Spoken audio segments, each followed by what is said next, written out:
예, 비즈니스 애널리틱스 4주차 마지막 강의 그러면 시작하도록 하겠습니다.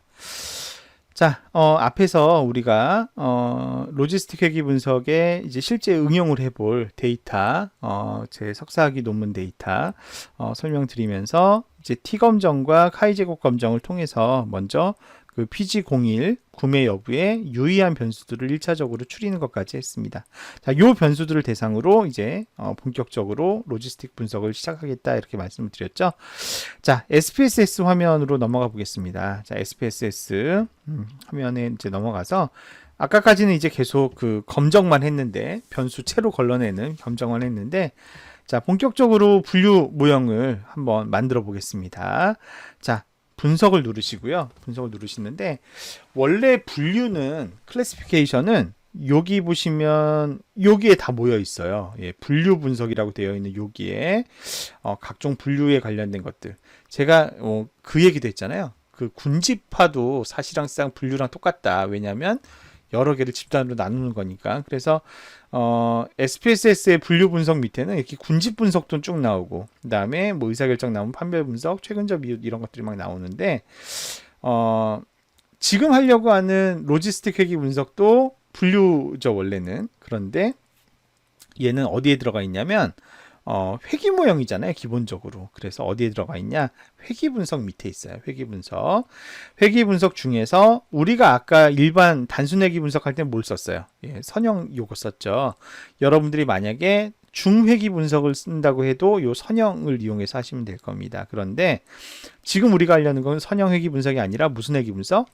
로지스틱 회귀 분석을 하려고 하는 거죠. 그 중에서도 둘 중에 하나, 예, 를 예측하는 바이너리 문제를 푸는 로지스틱 회계 분석이기 때문에 요거를 쓰시면 돼요. 이분형 로지스틱.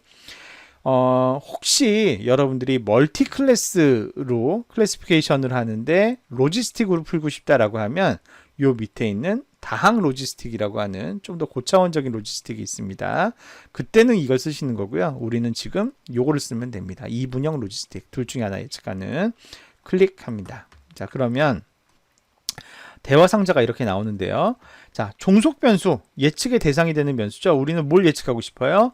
어떤 물건, 예, 다이어트, 토탈 상품, 상품군 1, 프로덕트 그룹 01을 살까 말까, 샀으면 1, 안 샀으면 0, 이렇게 마킹되어 있는 PG01을 예측하고 싶어요. 요게 Y죠. 그러면 얘를 종속 변수에다가 이렇게 끼워 넣기, 이렇게 집어 넣습니다. 자, 그 다음에 공변량 이렇게 되어 있는 데다가 후보가 될 다양한 변수들, 예, 아까 1차로 채를 통과했던 변수들을 요 안에 집어넣는 거를 해야 돼요. 자, 먼저 T 검정을 통과한 변수가 뭐가 있었나요? 자, age가 있었고 또 뭐가 있었죠?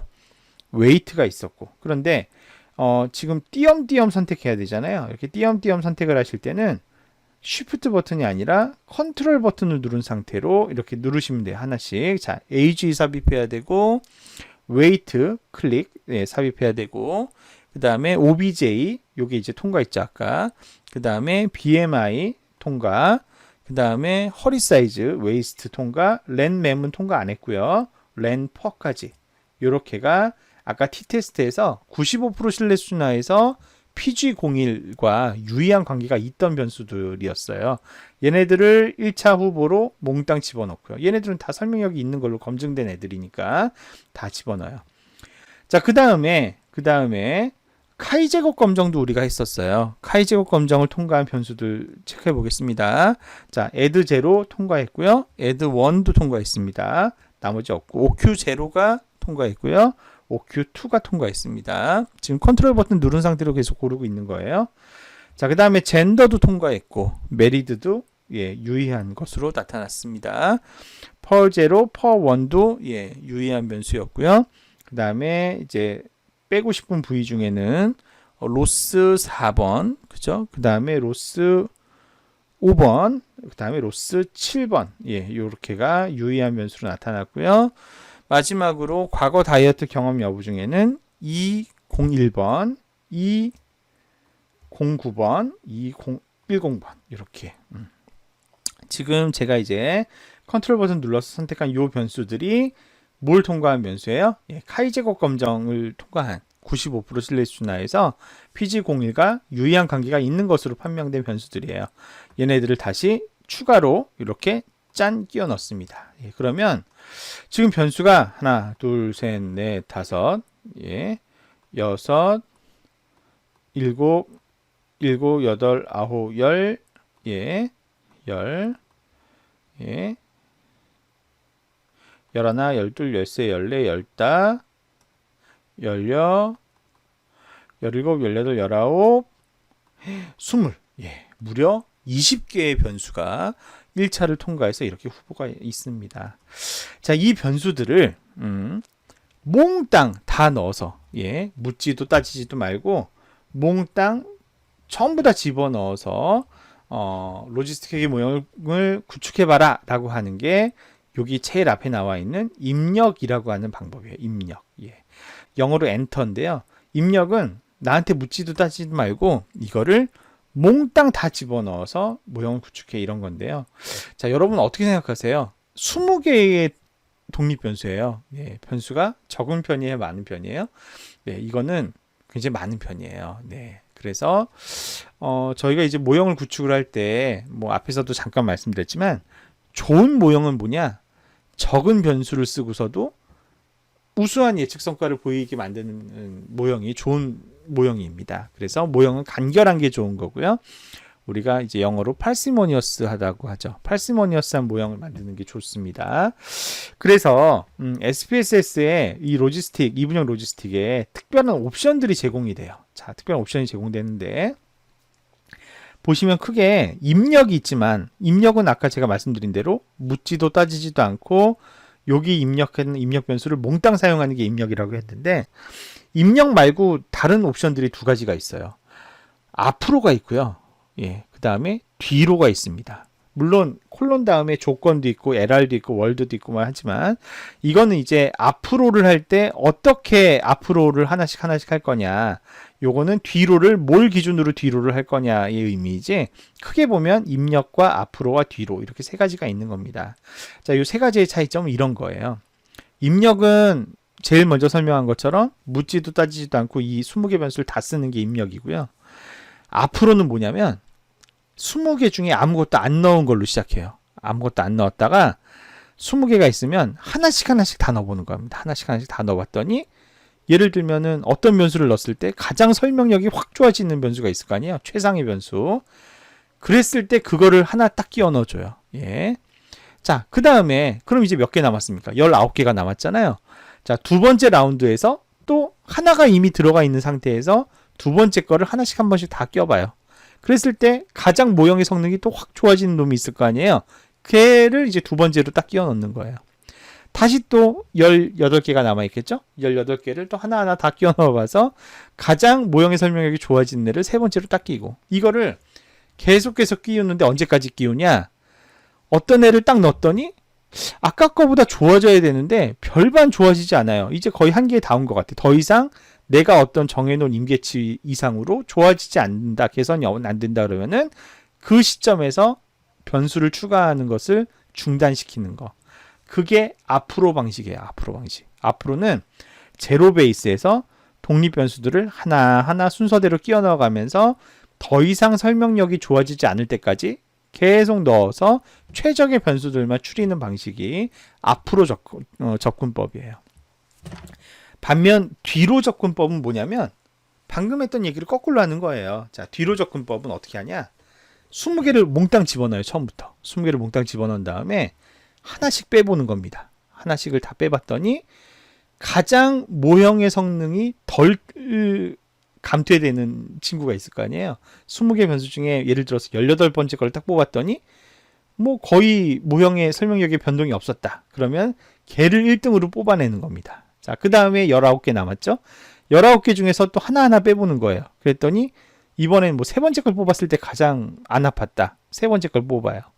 그 다음에 또 이제 남은 18개를 대상으로 해서 또 뽑고 해서 계속 뽑는 거예요. 언제까지?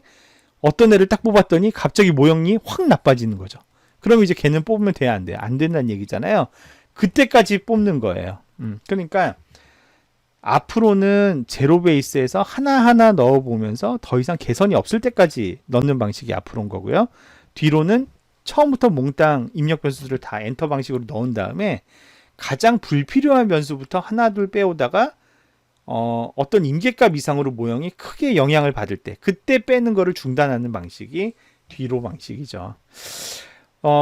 이렇게 세 가지의 종류가 있지만 보통은 앞으로 조건, 뒤로 조건 이런 것들을 많이 씁니다. 근데 이따가 제가 결과 비교해서 보여드리겠지만 앞으로 조건을 하나 뒤로 조건을 하나 그 결과는 비슷한 경우가 많습니다. 예, 이거 재밌죠.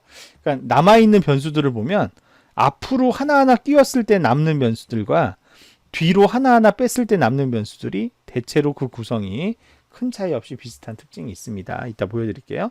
우리는 이 세 가지 중에 앞으로 조건을 선택해 보도록 하겠습니다. 왜냐하면 지금 변수가 일단 많아요. 20개를 다 쓰는 건 아닌 것 같고 앞으로 조건 먼저 해보고 그 다음에 또 뒤로 조건 해봐서 어떤 변수들이 남는지를 확인해 볼 거고요. 자, 그 다음에 그 아래 보시면 선택 변수라는 게 있는데 자, 이 선택 변수는 뭐냐?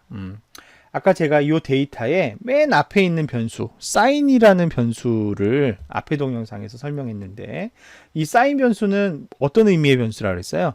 요 값이 0으로 표시되어 있는 애들은 학습에 사용될 데이터이고 1로 표시된 데이터들은 홀드아웃 데이터 없다 손치고 따로 떼어놨다가 나중에 오버피팅을 확인하기 위한 검증용 데이터로 쓸 데이터라고 했잖아요. 자, 이 선택 변수는 뭘 알려달라는 거냐면 너가 학습에 사용할 데이터만 따로 추리고 싶으면 그걸 알려줘 라는 의미입니다. 지금 우리가 준비한 데이터에서는 sign이라고 하는 변수가 바로 이 선택 변수에 해당이 되는 거죠. 예, 그래서 sign을 여기다 끼워 놓고 자, 어떤 조건을 만족하는 거를 내가 학습을 하면 돼? 이걸 알려달라는 거예요. 자, 어떤 조건?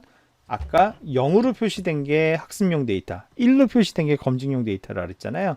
0과 같으면, 즉 0으로 표시되어 있으면 그것만 선택해서 학습을 하고 나머지는 선택하지 말고 따로 떼어놨다가 검증용으로만 확인을 해줘 이런 의미가 되는 것이죠.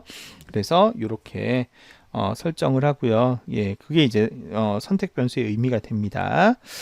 자, 그 다음에 다른 옵션들도 있지만 뭐 별로 의미가 없고요. 저장에 가셔서 아까처럼 이제 예측 값을 한번 예측을 저장을 해보는데 자, 그 집단에 소속될 확률과 어떤 집단으로 파악이 됐는지 이 확률이라고 하는 거는 아까 그 P에 해당되는 값이에요. 그래서 0에서 1 사이의 값을 보고 소속 집단은 뭐겠어요? 이 P가 0.5보다 크거나 같으면 1로 판단하는 거고 0.5보다 작으면 0으로 판단한 그 결과를 알려달라는 게 소속 집단이 되겠습니다.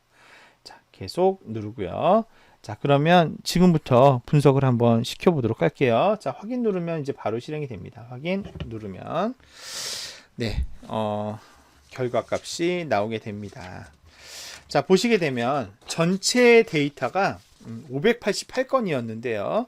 제가 전처리를 애초에 그렇게 한 겁니다. 전체 데이터 588건인데 그 중에 80%에 해당되는 470건이 사인이 0으로 되어 있었어요. 그 얘기는 470건으로 선택을 해서 얘네들만 뭐에 쓰겠다? 학습에 쓰겠다라는 것이죠. 79.9%. 나머지 118건 비선택 케이스로는 뭘 해보겠다? 검증을 해보겠다. 즉 470건으로 만든 모형을 단순히 적용만 해보고 얼마나 잘 맞는지를 확인해 보겠다 이런 겁니다.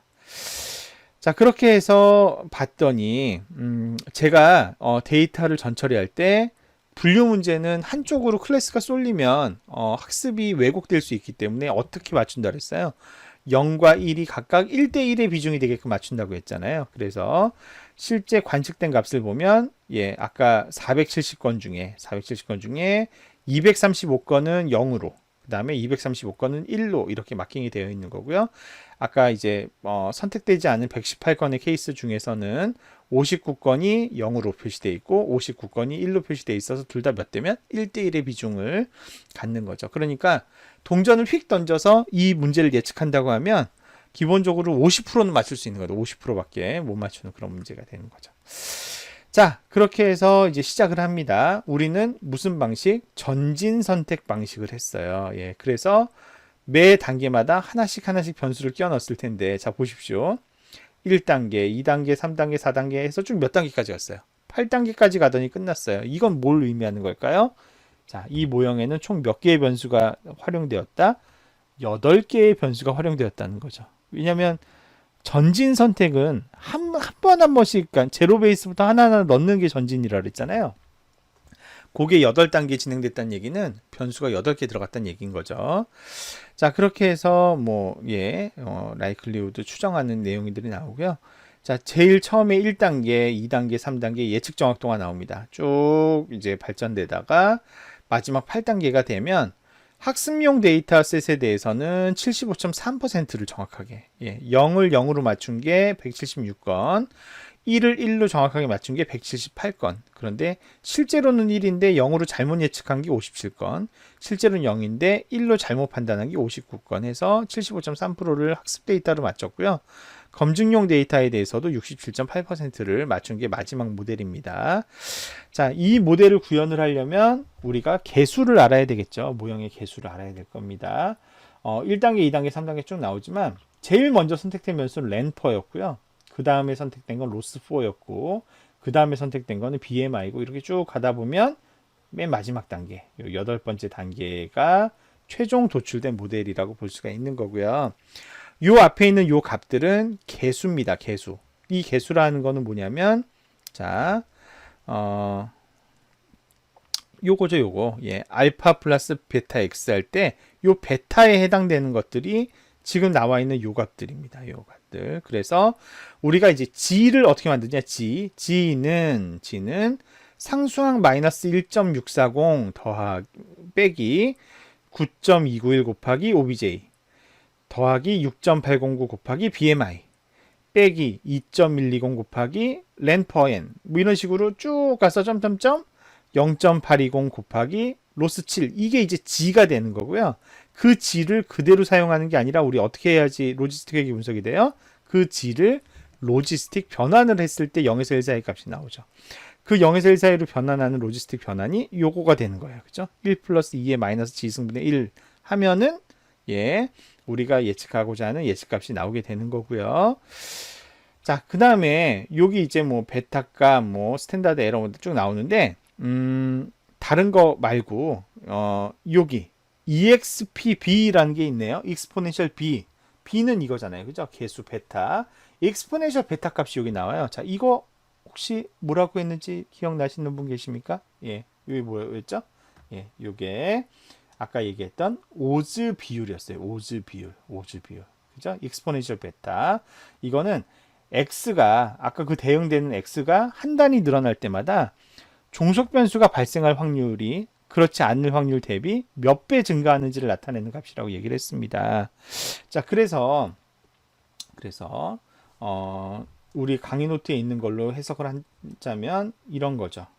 강의 노트에 있는 걸로 해석을 하자면 자, 오즈 비율 독립 변수 값이 하나가 증가할 때, x가 하나 증가할 때 종속 변수의 발생 가능성이 발생하지 않을 확률 대비 몇 배가 증가하는지를 나타내는 값이다. 예를 들면 젠더 같은 경우에 3.336이라고 하는 값이 나왔어요. 그 얘기는 남성이 0이잖아요. 남성 대비 여성이 될수록 구매 가능성은 3.34배 증가한다. 이렇게 우리가 해석할 수 있는 거고요.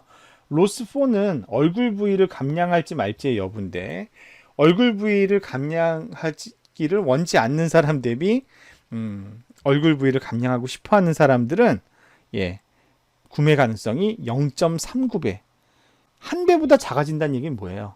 감소된다는 거죠. 그러니까 얼굴은 우리가 생각해보면 이게 해석이 가능합니다. 이 PG01이라는 제품이 약간 뭐랄까요? 타이트한 컨설팅과 연계된 타이트한 다이어트 프로그램인데 보통 이제 이런 제품을 구입하시는 분들은 얼굴 살에 관심이 있는 분이라기보다는 뭐 뱃살이라든가 일반적인 체중 감량에 관심 있는 분들이 아무래도 이런 제품에 더 선호하지 않겠어요. 그러다 보니까 얼굴 살에 민감한 사람들은 이 제품을 오히려 더 안 산다는 거죠. 그런 걸로 우리가 해석을 할 수가 있게 됩니다. 자, 그리고 회귀 분석의 가장 큰 장점인데 여기 이제 베타 값들이 쫙 나오지 않습니까? 베타 값. 그러면 이 베타 값을 보고 우리는 이 변수가 긍정적인 방향으로 구매 확률에 영향을 미치는지 혹은 네거티브한 방향으로 영향을 미치는지를 또 확인할 수가 있어요. 즉, 이 모형에 대한 해석이 가능하다는 게 장점인 거죠. 그리고 이 베타 값이 크면 클수록 어떻습니까? 지금 이 변수들은 다 0에서 1 사이의 값을 갖게끔 민맥스 노멀라이즈 됐는데 요 값이 크다는 얘기는 그 변수가 막대한 영향을 미친다는 것이죠. 자, 그래서 예를 들어서 해석을 해보면 OBJ 감량 목표는 마이너스 9.291 보시면 절대값으로 볼 때 제일 큰 영향을 미칩니다. 자, 그게 무슨 얘기냐면 감량 목표가 크면 클수록 네, 그만큼의 가장 큰 영향을 미쳐서 확률에 영향을 주는데, 자, 그런데 재밌는 거는 플러스예요, 마이너스예요? 예, 마이너스입니다. 마이너스. 이 얘기는 살을 많이 빼고 싶은 사람일수록 이 그 컨설팅이 결합된 이 다이어트 제품에 대한 구매 가능성이 크게 낮아진다는 거예요. 예, 왜 그럴까요? 이거 약간 상식에 배치되는 것 같죠? 네. 아니, 감량을 많이 하고 싶은 사람이면 오히려 이 제품에 더 관심 보여야 되는 거 아닌가? 이렇게 생각할 수 있는데, 실제로 제가 요 데이터 가지고, 이때 이 회사의 전문가 분들하고도 상담도 해보고, 뭐, 해봤는데요. 오히려 다이어트 제품에 그 돈을 많이 쓰고 하는 그런 분들은 원래부터 과체중이 아닌 젊은 여성분들이 돈을 많이 쓴대요. 오히려 정말 그 다이어트가 필요한 제품, 필요한 사람들의 경우는 구매를 더 안 할 수도 있다. 그런 패턴이 여기서 이제 반영된 거를 우리가 해석도 할 수가 있는 겁니다. 그죠? 뭐, 비만 지수도 있고, 그 다음에 뭐 회원 가입한 지도, 이런 플러스 마이너스의 방향들이 있기 때문에 그런 것들 가지고 우리가 기본적으로 방향과 미치는 영향의 크기, 이런 것들도 분석할 수 있다는 것이 로지스틱 회계 분석의 가장 큰 장점이라는 것을 여기서도 확인을 할 수가 있게 됩니다. 자, 이렇게 해서 로지스틱 회계 분석 쭉 이제 확인을 했고요. 자, 여기 결과값을 보시게 되면 맨 끝에 아까 왜 우리 회계 분석 때 PR이라고 하는 게 자동 생성됐었잖아요. 그것처럼 아까 저장 옵션에서 우리가 뭘 선택했어요? 확률 저장해주고 그 다음에 그룹 판별해달라 이렇게 했잖아요. 자, 그게 요 값입니다. 요 값. 요 값은 뭐냐면 아까 보셨던 요 개수들, 그죠? 결과에 나왔던 요 개수들로 회기식 값을 도출하고 그 값을 로지스틱 회기 변환을 했을 때, 로지스틱 변환했을 때 나오는 확률 값, 그게 요 값들인 거죠. 요 값들. 네. 그렇게 해서 나온 값이 요 값인데, 이 값이 0.5보다 크면 1로 판단하는 거고, 이렇게 0.5보다 작으면 0으로 판단해서 실제 정답이 1인데 1로 예측을 했으면 맞춘 거에 틀린 거예요. 맞춘 거죠. 그런데 이런 것들 다 틀린 거예요. 지금 실제로 1이지만 0으로 잘못 예측했죠.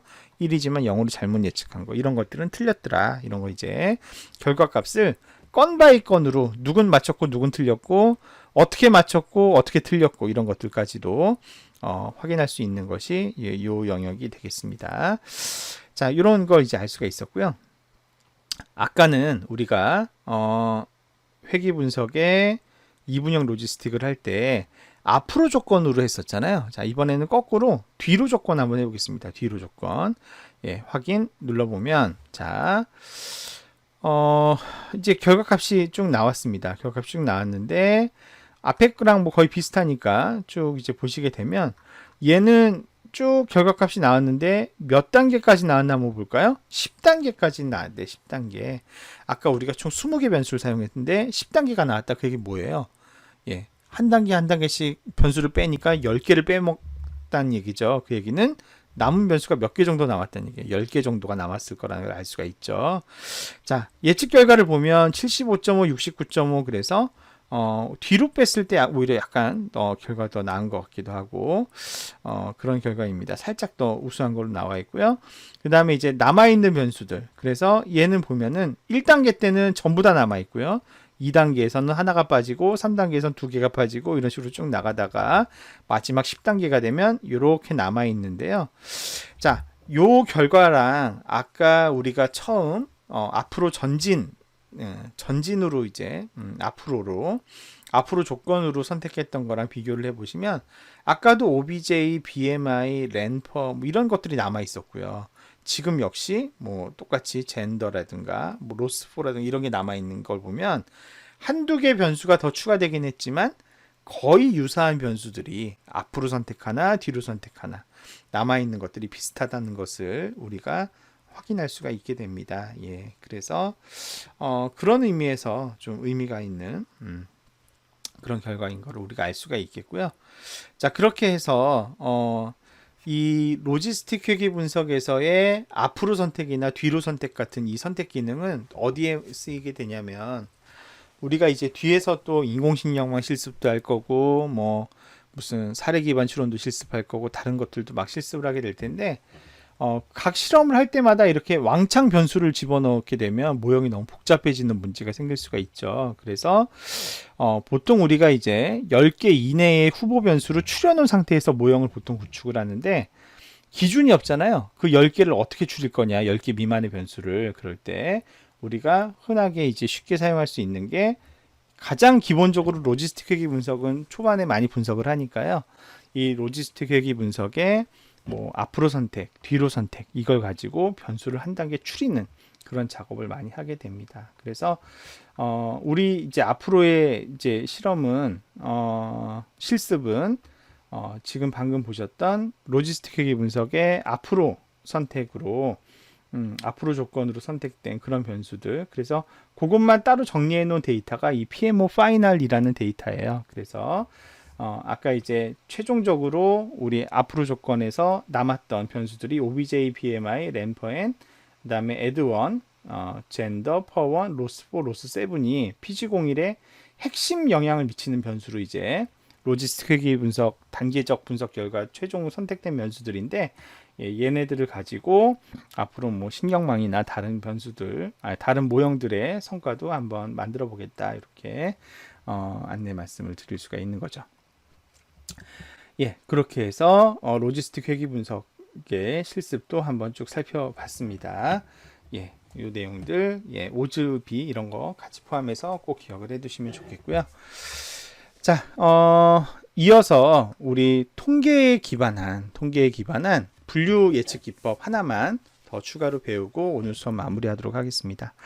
두 번째 배울 기법은 다중판별 분석이라고 하는 기법입니다. 다중판별 분석.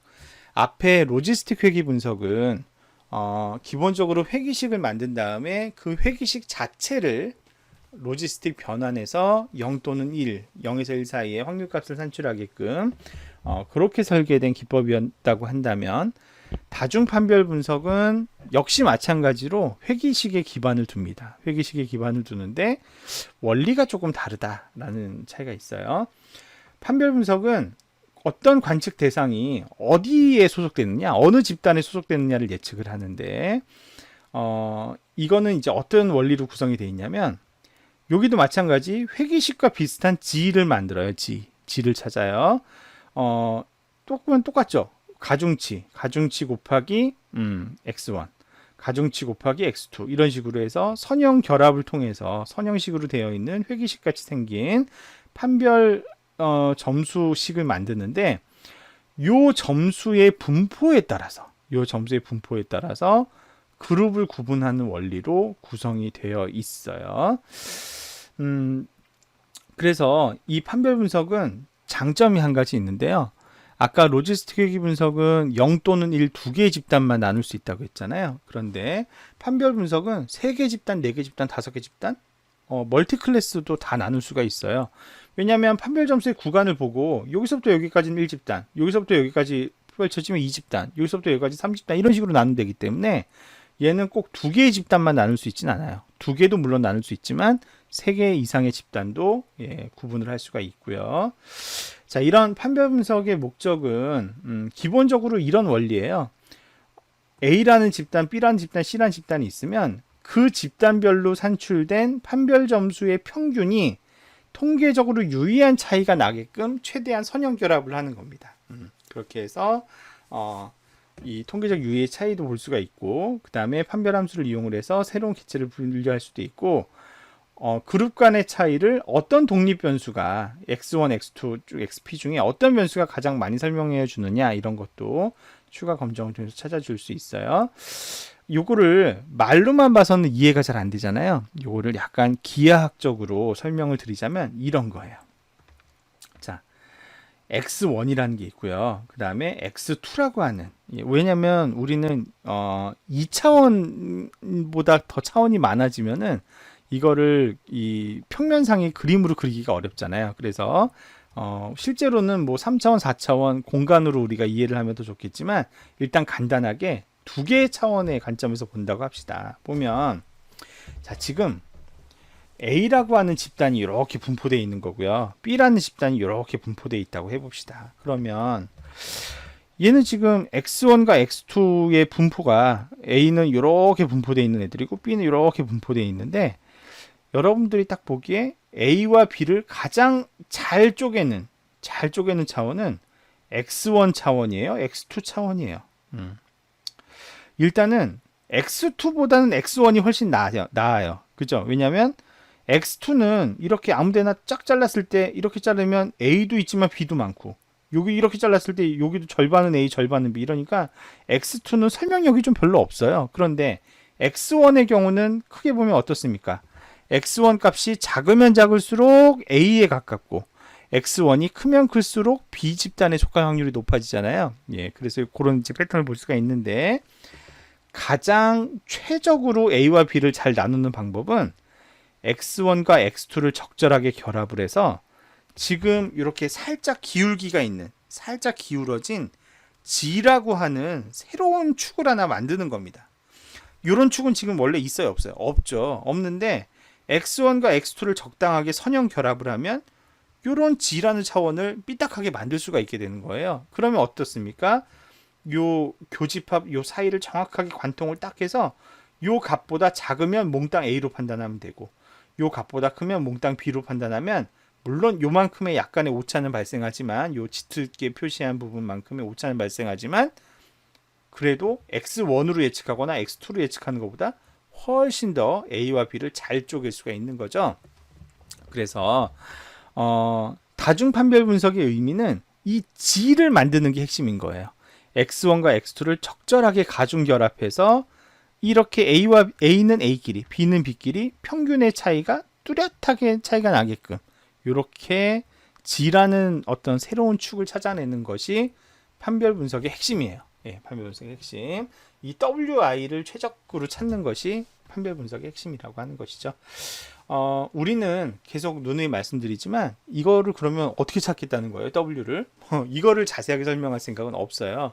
그거보다는 원리를 여러분들이 이해하는 게 중요하다는 거죠. 판별 분석의 원리는 이런 원리다. 예. X1, X2 뭐 실제로는 이건 지금 예시라서 두 개의 차원만 들고 있지만 X3, X4 뭐 다차원이 있다면 이것들을 아무튼 결합을 잘 하는 겁니다. 적절하게 결합을 하는데 궁극적으로 노리는 거는 이런 차원을 찾겠다는 거죠.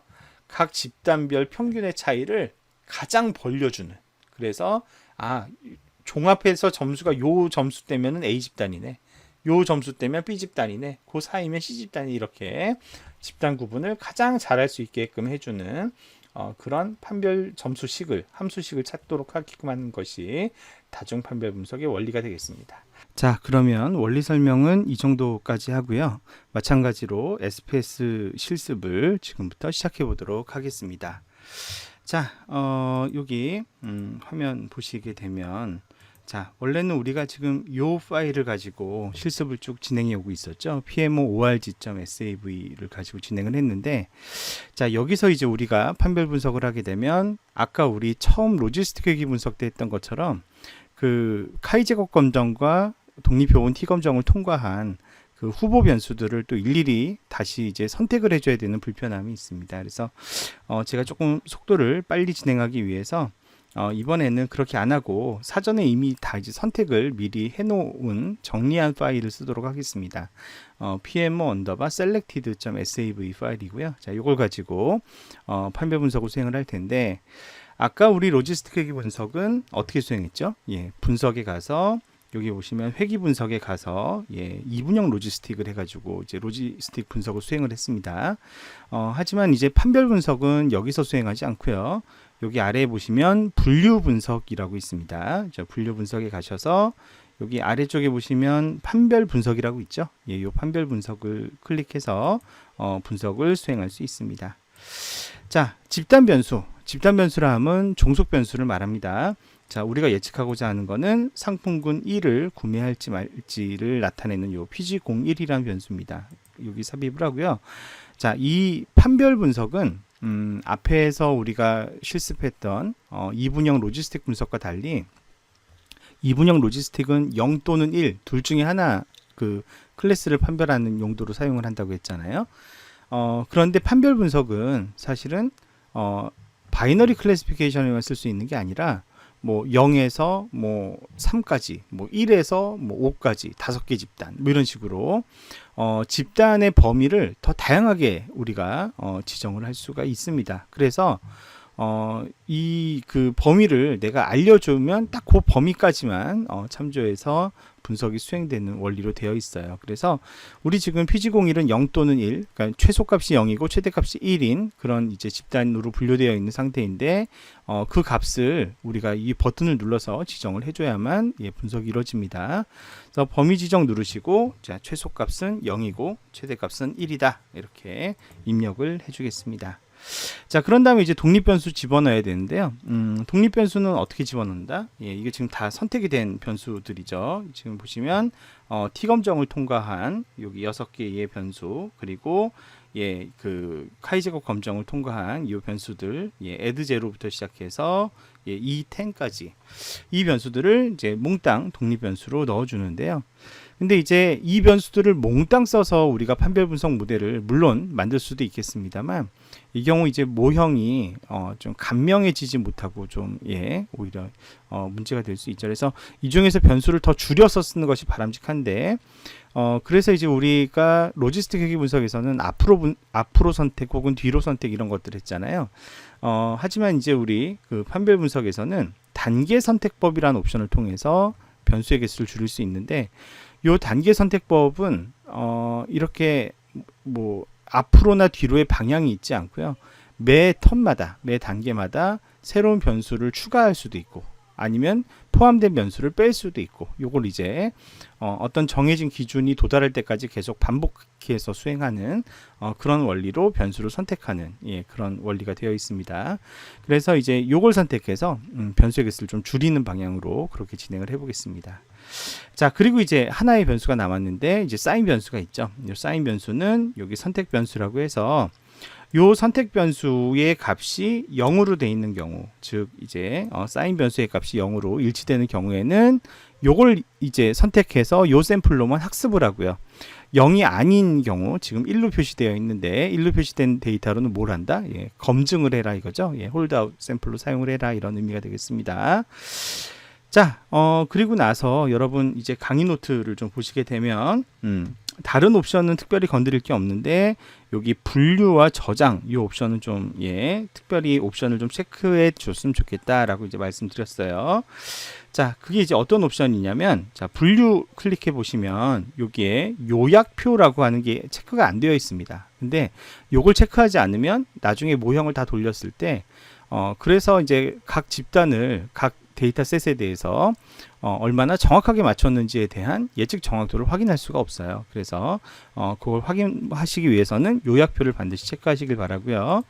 자, 그 다음에 여기 이제 저장이라는 버튼도 있는데 이 저장을 선택해서 예, 예측 소속 집단, 판별 점수, 소속 집단 확률 요 세 가지도 다 선택을 하면은 판별 점수 값을 얼마를 그 샘플에서는 산출이 되었고 그 값을 가지고 판단을 했을 때 어느 집단에 속한다고 판단한 것인지 그 최종 각 샘플별 해석 결과도 파악을 할 수가 있습니다. 그래서 요 세 가지도 한번 체크해서 결과를 같이 살펴보도록 하겠습니다. 자, 계속 누르시고 자, 선택이 다 됐으면은 확인 누르시면 결과를 볼 수가 있습니다. 자, 확인 눌러보겠습니다. 자, 그러면 판별 분석 결과가 수행이 됐습니다. 총 유효 케이스 470건에 대해서 분석이 이루어지는데 이게 이제 전체 샘플의 80%고요. 118건 선택되지 않은 샘플은 홀드아웃 샘플로 해서 결과를 이제 살펴보는 내용이 됐죠. 보시게 되면 이제 0, 1 뭐 이렇게 나오고 자, 단계 선택 통계량에 보면 매 단계마다 이제 입력된 만 있고 퇴출된 건 없어요. 그냥 계속 이제 변수가 추가된 걸 알 수 있는데 이 단계 선택법을 통해서 총 몇 개의 변수가 선택된 것을 우리가 확인할 수 있냐면 여기 보시는 것처럼 총 8개의 변수가 9번째 단계에서 뭘 추가하려고 했더니 그건 이제 더 이상 그 모형에 뭐 의미 있는 정보를 제공해 주지 않는다라고 판단을 해서 이제 그만 멈추게 된 거죠. 총 8개의 변수를 사용한 모델이 최적이다라는 것이 결과로 나오게 된 거고요. 그리고 이제 요건 이제 분석 단계별로 어떤 변수들이 이제 포함됐는지 어떤 변수들이 포함되지 않았는지를 쭉 설명하고 있습니다. 자, 그리고 나서 밀크의 람다 넘어가고 여기 보면 정준 판별함수의 요약 이래 가지고 자, 요 결과가 있습니다. 표준화 정준 판별함수 개수라고 해서 여기 이렇게 값들이 쭉 나와요. 자, 요 변수들은 어떤 변수들이에요? 아까 잠깐 보여드렸던 최종 단계에서 선택된 8개의 변수들이 여기 나와 있는 거고요. 여기 어떤 가중치로 보이는 어떤 표준 함수 개수라는 게 나오죠. 요게 뭐냐? 요게 뭐냐? 자, 우리 아까 파워포인트 슬라이드에서 설명할 때 여기 W1, W2, W3, WP까지 찾는다고 했죠. 이 판별 분석은 결국 이 판별 가중값, 판별함수 개수 W를 찾는다고 했는데 요 W 값이 방금 보신 요 값이에요. 방금 보신 여기 나와 있는 함수 개수가 그 값이다라고 이제 이해하시면 되겠고요.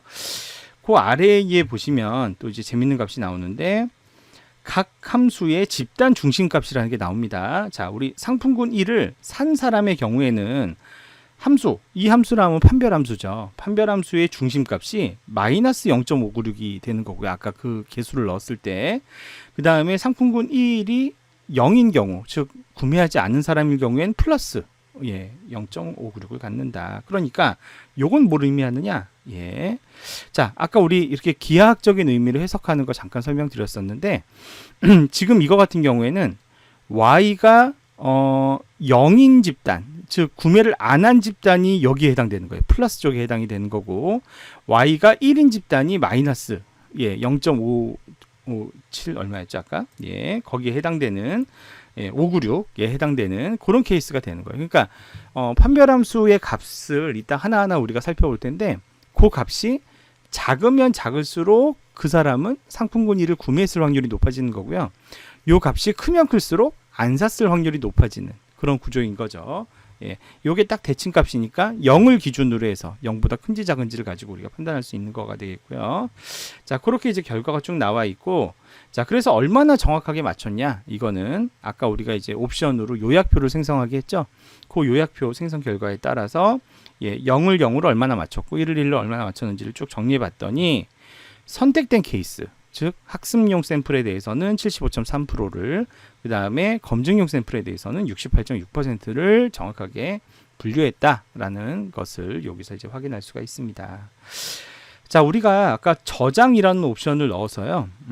저장이라는 옵션을 넣어서 끝에 요 3개의 값을 저장하라고 했습니다. 자, 요 각각의 의미를 좀 해석해 드리자면 이런 거예요. this1-1 요거는 판별 함수 값입니다. 판별 점수죠. 보시게 되면 1번 샘플에 대해서 요 사람은 판별 점수가 어떻게 나왔냐면 마이너스 0.98 값이 나왔어요. 마이너스 0.98.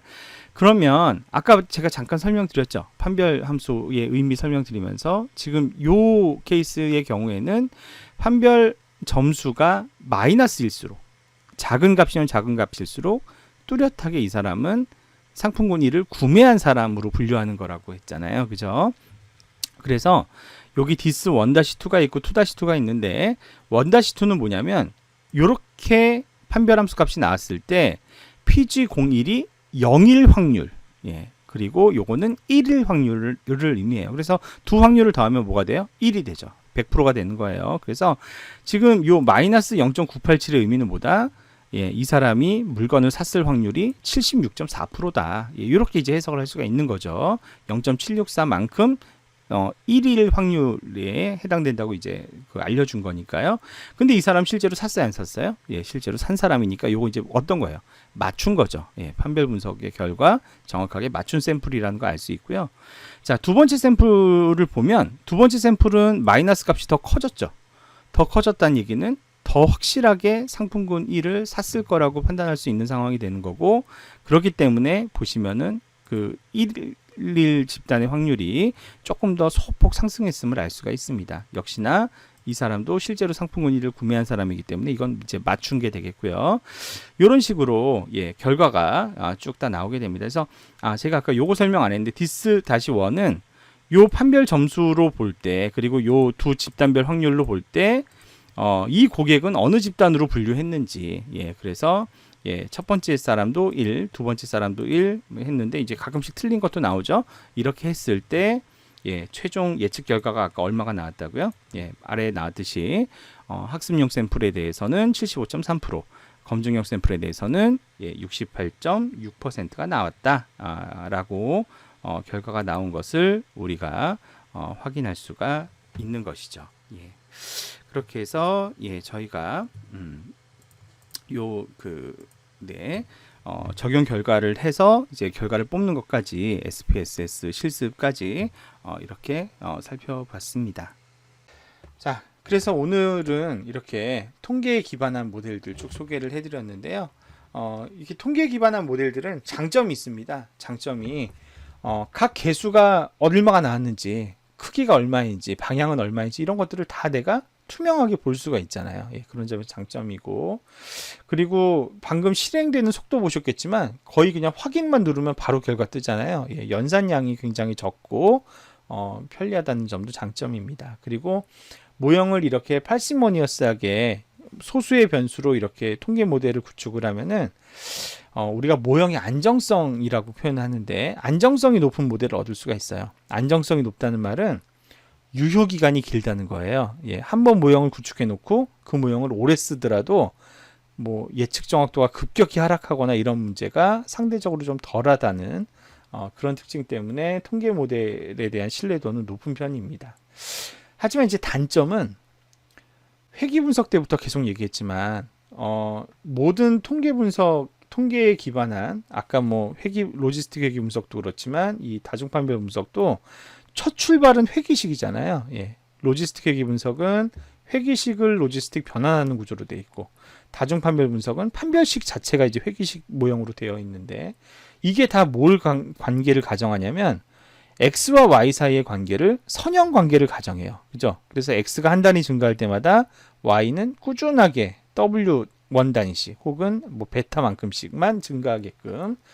근데 이제 우리가 살아가는 세상은 그렇게 단순하지 않아요. x가 한 단계 증가한다고 해서 y가 일정하게 증가하고 이런 거는 현실과 동떨어진 가정이에요. 그래서 나중에 우리가 배우게 될 다른 머신러닝 분석의 기법들과 성과를 비교해 보면 통계 분석의 예측 정확도는 일반적으로 좀 떨어지는 편이에요. 그게 통계 기반한 모델의 한계다, 이렇게 이해하시면 될 것 같습니다. 자, 이런 기법들을 실제로 기업들은 사용하고 있는가? 사용하고 있는데요. 자, 요거는 이제 H은행이라는 국내 한 큰 은행입니다. 거기서 사용하는 신용평가 모형의 실제 산식인데요.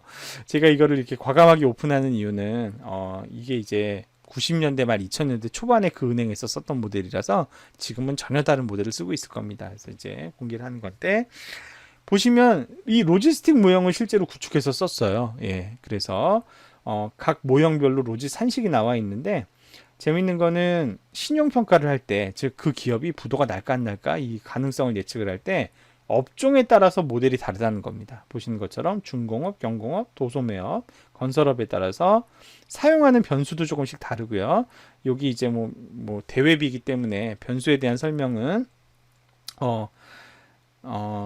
원래 알려주면 안 되는데 나와 있죠. 이렇게 그 각 재무 비율과 관련된 회계에서 얘기하는 뭐 성장성 지표나 수익성 지표나 이런 것들로 구성이 되어 있는데 각 모델마다 구성 변수가 조금씩 다르고, 하지만 이제 로지스틱 회계 모형의 장점은 이 모형이 어떤 관계에 있는지, 그리고 부호가 얼마고 양적으로 어떤 개수가 붙어 있는지 이런 것들 다 해석할 수 있기 때문에 전문가가 보고 내용도 이해할 수 있고, 이게 이제 어느 정도 신뢰 가능한 모델인지를 전문가가 정성적으로 파악할 수 있는, 해석이 가능하다는 점에서 통계 모형은 장점이 있습니다. 이렇게 안에 있는 내용을 들여다볼 수 있다. 장점이 있고요. 똑같은 사례를 다음 시간에는 이제 우리가 인공신경망을 배우게 될 텐데, 인공신경망에서는 어떤 장점이 있는지, 차이가 있는지 이런 것들 살펴볼 텐데요. 뭐 미리 예고로 말씀드리자면, 인공신경망은 선형 외에 비선형적인 패턴을 안에 녹여낼 수가 있어요. 그래서 상대적으로 좀 더 정확한 예측 정확도를 제공한다는 점에서 장점이 있겠습니다. 자, 그 얘기는 요 다음 주에 배우는 것으로 하고요. 이번 주는 이렇게 해서 통계에 기반한 회귀 분석으로부터 출발해서 로지스틱 회귀 분석, 그 다음에 판별 분석에 이르기까지의 내용들을 쭉 살펴봤습니다. 자, 이걸 바탕으로 해서 두 번째 과제 여러분들께 내드리도록 할게요. 두 번째 과제는 여러분들이 지난 1주차, 2주차 통해서 전처리한 데이터들이 있으시잖아요. 분류 모형을 위해서 전처리한 그 데이터셋을 이용해서 로지스틱 회귀 분석과 판별 분석을 적용을 해서 실제 얼마나 정확하게 예측을 하는지 예측을 해보시는, 그게 이제 과제입니다. 여기 보시면 여러분들이 전처리한 데이터를 쓰라고 안 되어 있고, 과제용으로 배포된 뱅크럽시 데이터를 쓰시오 이렇게 되어 있잖아요. 요 데이터라 함은 요거예요. 요거 과제 수행용이라고 하는 요 안에 기업 부도를 예측하는 샘플 데이터를 제가 하나 넣어놨어요. 여러분들 과제할 때 써먹으라고. 근데 이 데이터는 제가 왜 줬냐? 과거에 여러분들 선배의 사례들을 보면 그 처음에 내드린 개인 과제의 데이터 전처리의 상태가 별로 좋지 않은 경우들이 많았어요. 예, 그러면 전처리가 잘 안 되어 있는 데이터로 이제 실습을 하려니까 뒤에 게 좀 꼬이거나 잘 안 풀리는 경우들이 많은 거죠. 그래서 이거는 옵션이에요. 예, 여러분이 나는 데이터 전처리 충분히 잘한 것 같다. 예, 난 내 데이터를 가지고 숙제하고 싶다 그러면 그걸 더 추천합니다. 여러분이 전처리 해놓은 데이터로 이 과제를 수행하시는, 즉 로지스틱 회귀 분석과 다중 판별 분석 적용해 보시고 그 결과를 확인하는 그 숙제를 하시는 게 제일 좋고요. 아니다. 내가 봐도 내가 전처리한 데이터는 좀 문제가 많다. 예, 뭐가 좀 잘 안 맞고 결과가 안 나온다. 그러신 분들은 과제를 위해 따로 배포한 데이터니까 이 데이터로 과제를 하셔도 무방하다. 예, 이거는 전처리가 깔끔하게 다 되어 있는 데이터입니다. 네, 그렇게 과제를 수행하시면 될 것 같습니다. 이 과제에 대한 구체적인 제출 기한이나 안내는 가상대학 사이트 통해서 또 공지를 해드릴 테니까 참고하시면 될 것 같아요. 자, 이렇게 해서 이번 4주차 강의도 모두 마무리가 되었습니다. 여러분 긴 시간 강의 듣느라 수고 많으셨고요. 예, 저는 다음 주에 다른 주제로 또 인사드리겠습니다. 예, 수고 많이 하셨습니다. 감사합니다.